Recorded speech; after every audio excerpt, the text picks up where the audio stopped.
102 people killed in 89 fatal crashes since the start of the year. Hi again and welcome. This is Links 007 TV News Report, and we'll be right back with the full details to come.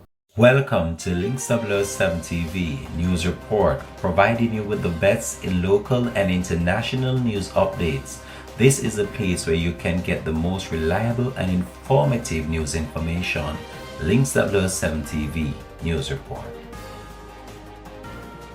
Welcome back and thanks for joining us. This is Links 007 TV News Report. The number of people killed in traffic crashes since the start of the year now stands at 102. The fatalities have resulted from 89 fatal crashes according to the Island Traffic Authority in its latest daily crash statistics released on Friday. Of note, fatalities are down 19% when compared to the corresponding period last year, while fatal crashes have decreased by 17%.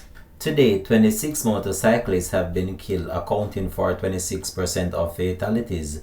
25 private motor vehicle drivers have been killed, accounting for 25% of the road fatalities as of April 14, 2025. 22 pedestrians and 15 private motor vehicle passengers have also been killed.